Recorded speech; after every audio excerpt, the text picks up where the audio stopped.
श्यामल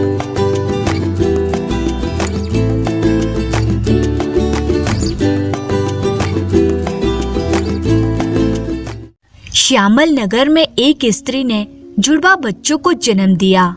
रंग रूप, शक्ल सूरत एवं कद काठी में दोनों समान थे। बस इतना ही अंतर था कि उनमें एक लड़का था और दूसरा लड़की। माँ ने बेटे का नाम सोहेल और बेटी का नाम वंशिका रखा। धीरे धीरे समय बीतता गया और दोनों बच्चे युवा हो गए। फिर एक दिन ऐसा भी आया जब वे दोनों जलयान पर सवार होकर विदेश यात्रा के लिए चल पड़े। लेकिन अभी वे नगर से कुछ ही दूर गए थे कि समुद्र में भयंकर तूफान आ गया।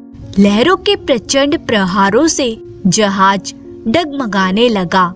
नाविकों ने जहाज को सुरक्षित निकाल कर ले जाने की बहुत कोशिश की, परंतु सब व्यर्थ। कुछ ही पलों में वे जहाज एक विशाल चट्टान से टकराकर टुकड़े टुकड़े हो गया।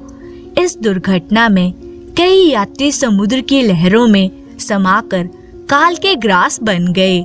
अनेक लोग तैरते हुए इधर उधर बह गए, परंतु विधाता ने भाई बहन दोनों का जीवन सुनहरी कलम से लिखा था। उनका जीवन अभी शेष था। वे इस दुर्घटना में सुरक्षित बच गए, लेकिन एक दूसरे से बिछड़ गए। पानी में डूबता तैरता सोहेल लकड़ी के एक तख्ते तक जा पहुंचा। उसने तख्त को मजबूती से पकड़ लिया।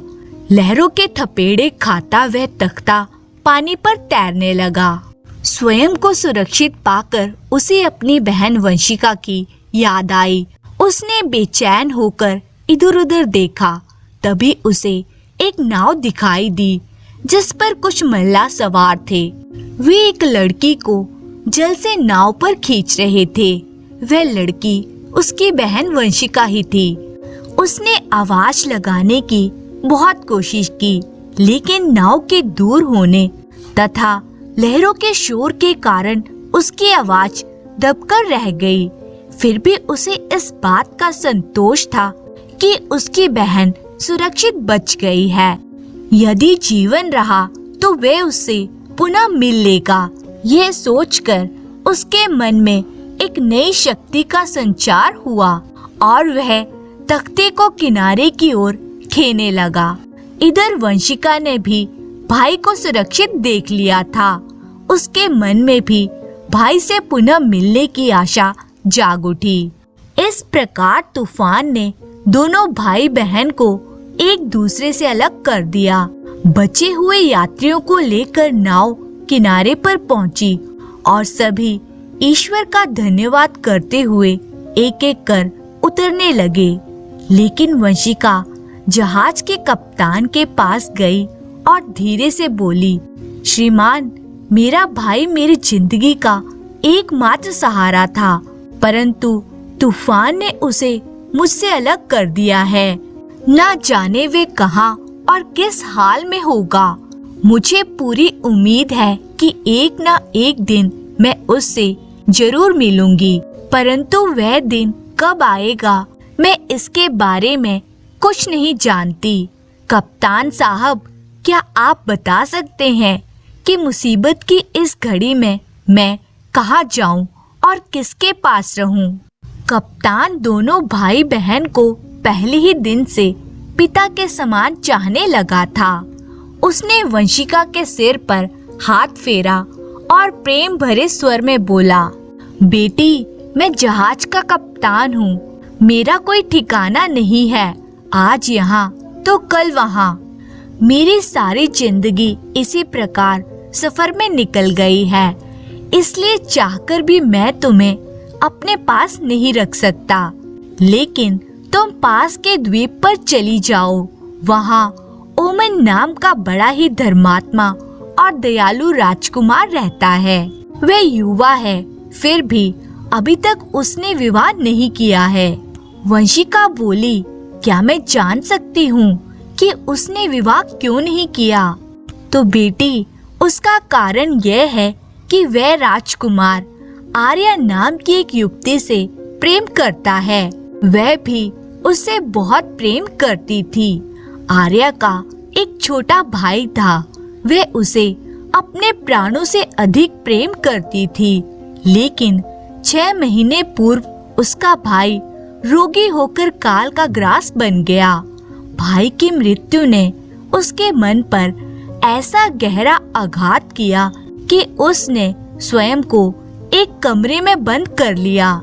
तभी से वह सभी सुख त्याग कर उस कमरे में बंद रहती है। वह कभी भी अपने दिल से भाई की याद को निकाल नहीं सकी। यही कारण है कि वह ना तो किसी से मिलती जुलती है और ना ही स्वयं पर किसी पर पुरुष की छाया पड़ने देती है। इसी के चलते उसने स्वयं को राजकुमार ओमन से दूर कर लिया। इधर राजकुमार ओमन दिन रात उसके लिए तड़पता रहता है। वंशिका दुखी स्वर में बोली, ना जाने मुझे भी मेरा भाई मिलेगा या नहीं। कप्तान साहब, आपने जिस आर्या के बारे में बताया है, मैं भी उसकी तरह भाई के विछोह से दुखी हूँ। यदि आप मुझे उस तक पहुँचा दें तो मैं आपका उपकार कभी नहीं भूलूंगी। मुझे पूरा विश्वास है कि अपने भाई की मृत्यु के दुख में डूबी आर्या मेरे मन की पीड़ा को अवश्य समझेगी और मेरे भाई सोहेल को ढूंढने में मेरी पूरी सहायता करेगी। कुछ देर सोचने के बाद कप्तान बोला, बेटी, शायद तुम ठीक कह रही हो, लेकिन उससे मिलना इतना सरल नहीं है। बिना परिचय के वे किसी से नहीं मिलती। उचित यही होगा कि तुम राजकुमार ओमन के पास जाओ। वे तुम्हारी कोई न कोई सहायता अवश्य करेगा और तुम्हें तुम्हारा भाई मिल जाएगा। वंशिका को यह परामर्श उचित लगा। उसने कप्तान से विदा ली और राजकुमार से मिलने चल पड़ी। कुछ दिनों की यात्रा के बाद वह द्वीप पर जा पहुंची। उसने एक युवक का वेश बनाया और राजकुमार के पास नौकरी करने लगी। सभी उसे सूरज के नाम से जानते थे। जुड़वा होने के कारण वह बिल्कुल अपने भाई जैसी दिखाई देती थी। ऊपर से पुरुष वेश ने उसे पूरी तरह से सोहिल की तरह बना दिया था। क्योंकि वह प्रत्येक कार्य में निपुण थी, इसलिए शीघ्र ही उसने अपने सेवा भाव से राजकुमार ओमन का मन जीत लिया। धीरे धीरे वह राजकुमार की इतनी विश्वास पात्र बन गई कि वह उसे अपने दिल की सारी बातें बताने लगा। राजकुमार ओमन ने उसे अपने प्रेम संबंधों के बारे में भी विस्तार से बताया और उससे सहायता करने के लिए कहा। अब वंशिका स्वयं भी राजकुमार से प्रेम करने लगी थी। राजकुमार का सुंदर सलोना और सौम्य चेहरा बार बार उसे आकर्षित करता था। वे मन ही मन सोचा करती थी कि आर्या कितनी पत्थर दिल है, जिसने राजकुमार को रोने के लिए छोड़ दिया है। एक दिन आर्या को याद करते हुए राजकुमार ओमन आंसू बहा रहा था। सूरज से यह देखा ना गया। वे उसके पास आया और स्नेह भरे स्वर में बोला, आप दिन रात आर्या को याद करते हुए आंसू बहाते रहते हैं। मुझसे आपकी यह दशा नहीं देखी जाती। आप तो उसके नाम की माला जपते रहते हैं, लेकिन क्या उसने कभी आपकी फिक्र की है? राजकुमार तड़पते हुए बोला, सूरज, शायद ईश्वर ने स्त्रियों का मन ही पत्थर का बनाया है। पत्थर दिल नारी को उनकी भावनाओं और जज्बातों से कोई सरोकार नहीं होता। राजकुमार के मुंह से स्त्रियों के लिए कठोर वचन सुनकर सूरज का दिल तड़प उठा। उसने पुरुष का वेश बना रखा था, लेकिन वास्तव में वह थी तो एक नारी ही। वह राजकुमार को बताना चाहती थी कि हर नारी का दिल पत्थर का नहीं होता। वे बताना चाहती थी कि उसके दिल में राजकुमार के लिए स्नेह युक्त भावनाएं हैं, लेकिन चाहकर भी वो ये सब बातें राजकुमार को नहीं बता सकती थी। राजकुमार पुनः बोला, इस दुनिया में स्त्रियों के प्यार पर विश्वास करना सबसे बड़ी मूर्खता है। सूरज बोला, राजकुमार, इस प्रकार नारी के प्यार का अपमान ना करें। आप नहीं जानते नारी का प्यार कितना महान होता है। यदि मैं स्त्री होता तो बता देता कि नारी का प्यार आसमान से भी ऊंचा और अनंत होता है। मुझे इसका बहुत गहरा अनुभव है। राजकुमार आश्चर्य में भरकर बोला, ये क्या कह रहे हो तुम सूरज? क्या तुम अपनी बात का प्रमाण दे सकते हो? राजकुमार, उचित समय की प्रतीक्षा करें। एक दिन मैं इस बात को प्रमाण सहित सिद्ध कर दूंगा। सूरज मेरे लिए आर्य ही प्रत्यक्ष प्रमाण है। यदि तुम उसके मन में मेरे लिए पुनः प्रेम उत्पन्न कर दो तो मैं तुम्हारी बात मान लूंगा। मुझे तुम्हारे अंदर वह शक्ति दिखाई दे रही है जिससे तुम आर्य को मोह कर मेरे पास ला सकते हो।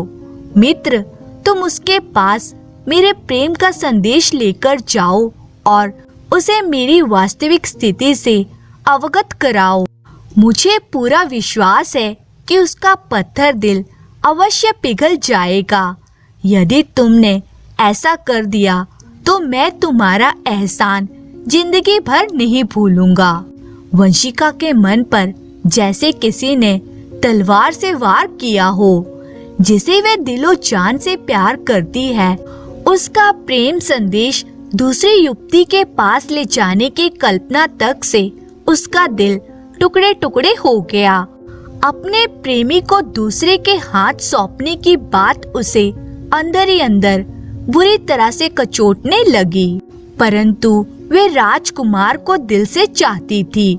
उसके लिए उसकी खुशी ही सबसे अधिक महत्व रखती थी। सच्चा प्यार भी वही होता है जिसमें आप अपने प्यार की अधिक परवाह करते हैं। इसलिए सीने पर पत्थर रखकर सूरज बनी वंशिका राजकुमारी आर्य के पास जा पहुंची और राजकुमार की व्यथा बताते हुए बोली, राजकुमारी, वे आपके बिना पल पल मर रहे हैं।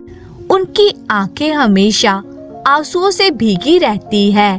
उन्हें ना तो खाने का होश रहता है, ना ही सोने जागने का। वे आपसे बहुत प्यार करते हैं। यदि आप उन्हें नहीं मिली तो वे ऐसे ही घुट घुट कर अपने प्राण त्याग देंगे। इसलिए आप उन्हें स्वीकार करके उनकी प्राण रक्षा करें। इसी में आपकी और उनकी भलाई है। आर्य के मन में प्यार का सागर उमड़ आया, किंतु ये राजकुमार के लिए नहीं था। सूरज की प्रेम युक्त बातों, कोमल आवाज और सौम्य चेहरे ने उसे मोहित सा कर दिया था। क्योंकि सूरज पुरुष वेश में था, इसलिए वे उसे पुरुष समझकर मन ही मन उससे प्रेम करने लगी। उस पर सूरज का जादू ऐसा चला कि वह भाई के दुख को भी भूल बैठी। उसने सूरज का हाथ पकड़ लिया और प्रेम पूर्वक उसे चूमने लगी। सूरज आर्य के मन के भावों को समझ गया।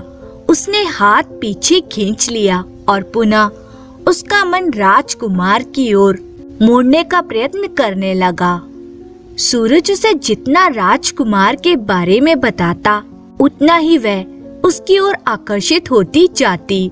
अंत में वह विनम्र स्वर में बोली, युवक, तुम मेरी ओर से राजकुमार से क्षमा मांग लेना और उन्हें कह देना कि वे मेरे लिए इतने दीवाने ना हो। मैं उनके योग्य नहीं हूँ, इसलिए वे मुझे भूल जाएं। मैं कभी उनकी नहीं हो सकती। आखिरकार सूरज उसे समझा समझा कर हार गया और निराश होकर राजकुमार के पास लौट आया। सूरज के जाने के बाद आर्या का मन बेचैन हो गया। बार बार उसकी आंखों के सामने सूरज का चेहरा घूमने लगा। कानों में उसी की मधुर आवाज गूंजने लगी। वे उससे पुनः मिलना चाहती थी, लेकिन उसे कोई रास्ता नजर नहीं आया। इसी प्रकार उसकी सारी रात कट गई। सुबह कुछ सोचकर उसने कागज कलम उठाई और सूरज के नाम एक पत्र लिखने लगी, जिस पर उसने लिखा, प्रिय सूरज, मैं अपने आप में डूबी हुई चुपचाप दिन काट रही थी। मुझे किसी से कोई मतलब नहीं था, लेकिन कल तुम बारिश की बूंदों की तरह आए और तुमने मुझे अपने प्रेम से पूरी तरह भिगो दिया। तुम्हारी बातों ने मेरे मन में विचारों की उथल-पुथल पैदा कर दी। राजकुमार का संदेश लेकर तुम मेरे पास क्यों आए थे? तुम तो चले गए, साथ में मेरा सुख चैन और मन चुरा कर ले गए। तुम्हारे साथ बीता हुआ एक एक पल मुझे याद आ रहा है। तुमसे मिलने के बाद मैं तुम्हारी हो गई हूँ। प्रियतम, अगर तुम्हारे दिल में मेरे लिए जरा सी भी जगह है तो एक बार आकर मेरी आंखों को तृप्त अवश्य करो। मैं पलके बिछाए बड़ी बेसब्री से तुम्हारी प्रतीक्षा कर रही हूँ। तुम्हारी आर्या। पत्र लिखने के बाद आर्या ने अपने एक विश्वस्त सेवक के हाथों वे संदेश सूरज तक पहुंचा दिया। पत्र पढ़कर एक पल के लिए सूरज भौचक्का रह गया, फिर जोरदार ठहाका लगाकर हंसने लगा। उसके मन में आर्या के लिए सहानुभूति उमड़ आई, लेकिन ये मजाक का विषय नहीं था। इससे स्थिति और भी गंभीर हो सकती थी। यही सोचकर वंशिका बनी सूरज पुनः आर्य के पास गई और समझा बुझाकर उसका मन अपनी ओर से हटाने का प्रयत्न करने लगी, लेकिन अनेक प्रयत्न करने के बाद भी वे उसकी दीवानगी दूर ना कर सकी। अंत में थक हार कर वे महल की ओर लौटने लगी। जैसे ही सूरज बनी वंशिका आर्य के घर से बाहर निकली, उसका सामना एक शराबी से हो गया। नशे के कारण वे बुरी तरह से लड़खड़ा रहा था। उसने वंशिका का मार्ग रोक लिया और उत्तेजित होते हुए बोला, अच्छा, तो तुम ही वे व्यक्ति हो जिसके हाथ राजकुमार अपने प्रेम संदेश आर्य तक पहुंचाता है। मैं आर्य से प्रेम करता हूँ, वे सिर्फ मेरी है, उसे कोई मुझसे नहीं छीन सकता।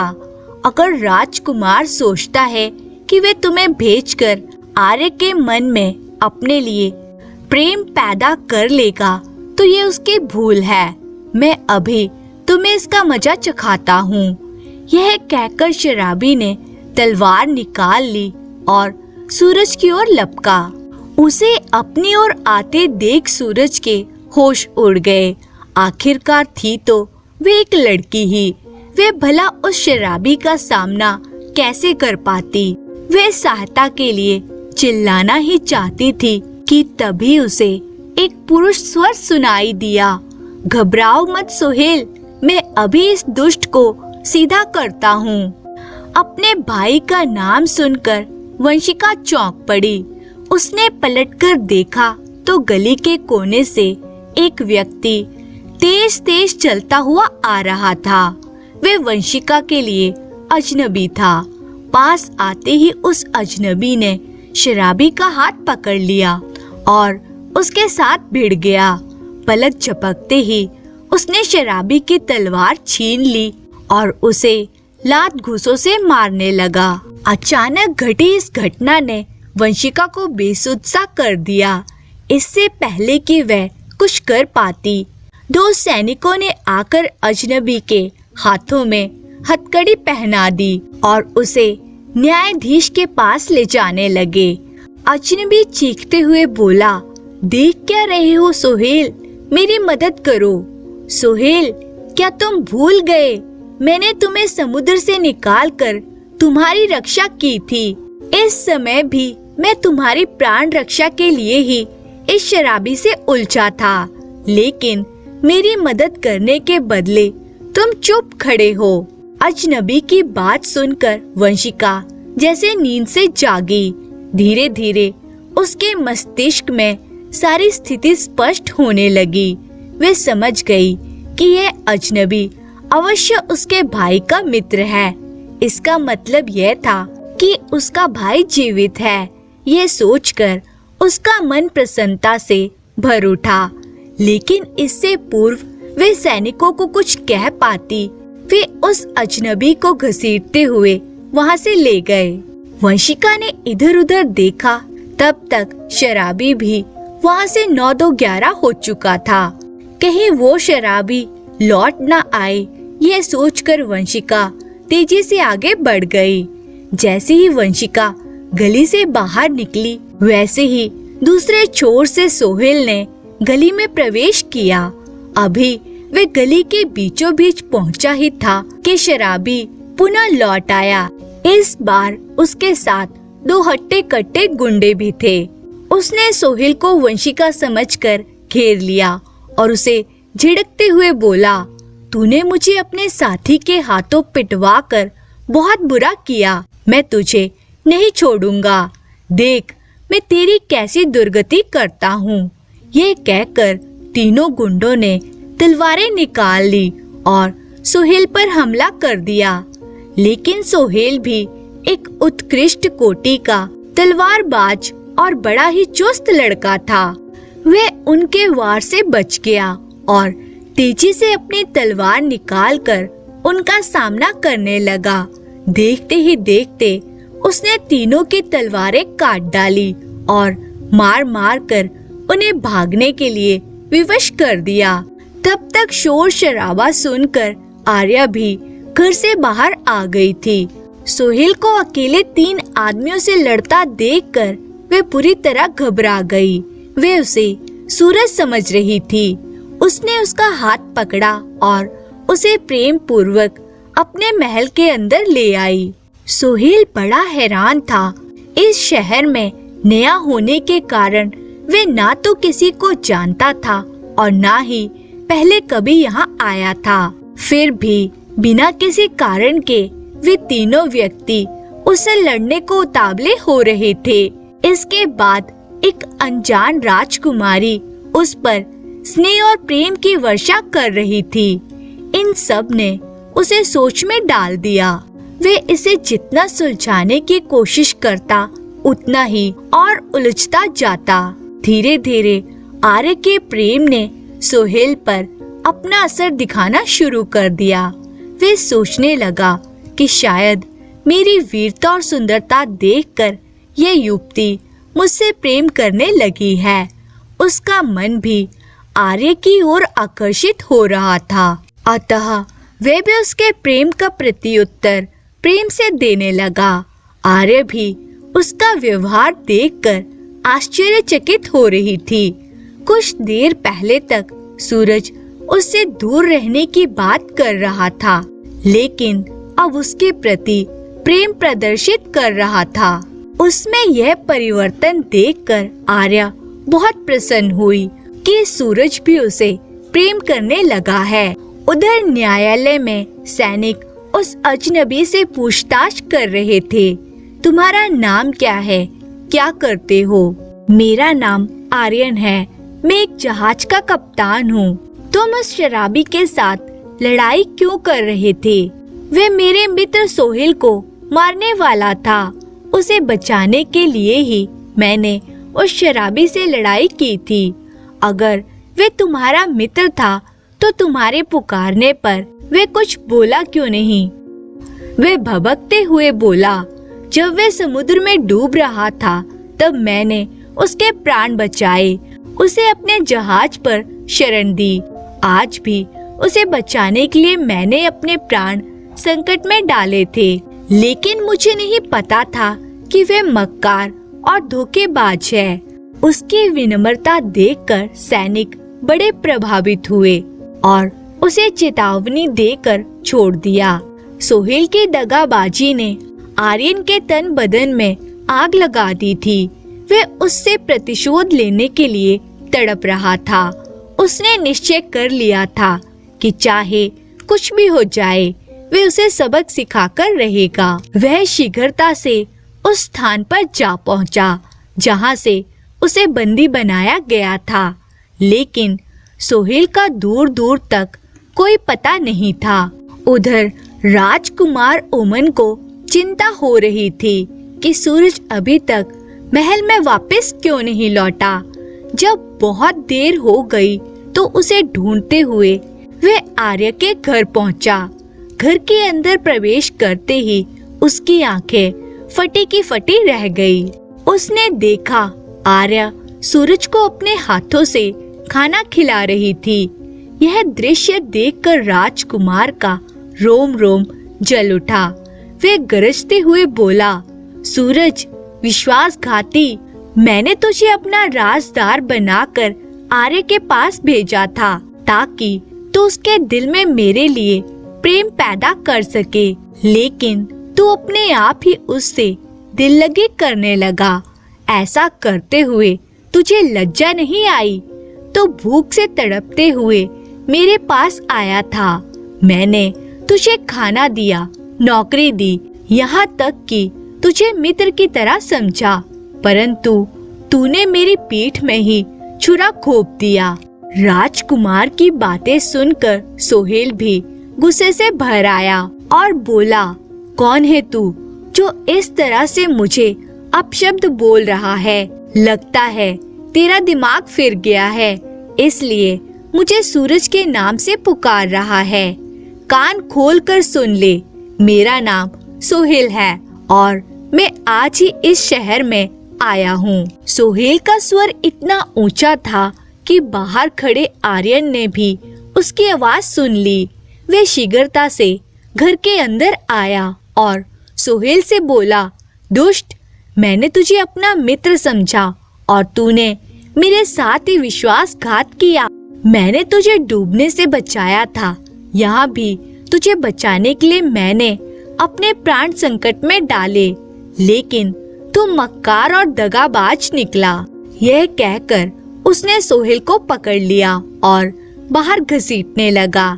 इस कार्य में राजकुमार भी उसके सहायता करने लगा। तभी आश्चर्य से दोनों की आंखें खुली की खुली रह गई। उन्होंने सोहेल को छोड़ दिया और दरवाजे की ओर देखने लगे। वहां से सूरज बनी वंशिका अंदर आ रही थी। उस समय भी वे पुरुष वेश में ही थी। एक समान कद काठी, रंग रूप एवं चेहरे वाले दो व्यक्तियों को देखकर राजकुमार और आर्यन बार बार पलकें झपकने लगे। दोनों में बाल भर का भी अंतर नहीं था। आर्या भी दुविधा में पड़ गई कि इसमें से उसका प्रेमी कौन है।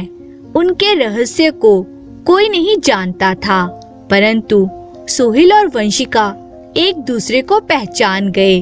प्रसन्नता से उनकी आंखें भर आई और उन्होंने आगे बढ़कर एक दूसरे को गले से लगा लिया। आसपास खड़े लोग बड़े आश्चर्य के साथ उनके इस भावुक मिलन को देख रहे थे। वंशिका अपने भाई से बोली, भैया आप कहाँ चले गए थे? आज आपको जीवित देखकर मेरे सभी दुख और कष्ट समाप्त हो गए हैं। बहन, तुम्हें देखकर मुझ में भी फिर से प्राणों का संचार हो गया है। अब तक शांत खड़ा राजकुमार सोहेल के मुख से सूरज के लिए बहन शब्द सुनकर बुरी तरह चौंक पड़ा। वे धीमे से बोला, तू क्या सूरज पुरुष वेश में एक लड़की है? लेकिन इसने ऐसा क्यों किया? सूरज बनी वंशिका बोली, राजकुमार, ये मेरा भाई सोहेल है। जहाज दुर्घटना में हम एक दूसरे से बिछड़ गए थे। जिस व्यक्ति ने मुझे डूबने से बचाया था, उसने मुझे बताया कि सोहेल को ढूंढने में केवल आप ही मेरी सहायता कर सकते हैं।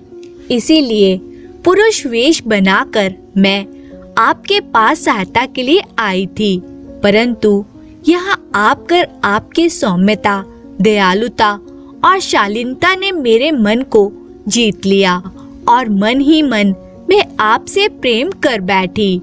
ये आप पर निर्भर करता है कि अब आप मुझे स्वीकार करें या नहीं, लेकिन मैं जीवन भर आपसे प्रेम करती रहूंगी। आखिरकार वंशिका ने अपने मन की बात कह ही दी। वंशिका के प्रेम को लेकर राजकुमार के मन में कोई संदेह नहीं था। उसने आगे बढ़कर उसे गले से लगा लिया। अब सोहेल की बारी थी। वह आर्या से बोला, जब मैं डूब रहा था तब आर्यन ने मुझे बचाया था। मैं इसका उपकार जिंदगी भर नहीं भूल सकता। हम दोनों वंशिका को ढूंढने के लिए ही इस शहर में आए थे, परंतु संयोगवश मेरी भेंट आर्या से हो गई। आर्या, मैं तुमसे प्यार करने लग गया हूँ। क्या तुम मेरे साथ जीवन बिताना पसंद करोगी? आर्या ने सोहेल का हाथ थामकर अपनी स्वीकृति दे दी। अब तक आर्यन भी सारी बात समझ चुका था। उसने सोहेल से अपने किए की माफी मांग ली। इसके बाद राजकुमार ओमन वंशिका को लेकर वहां से चला गया। धन्यवाद।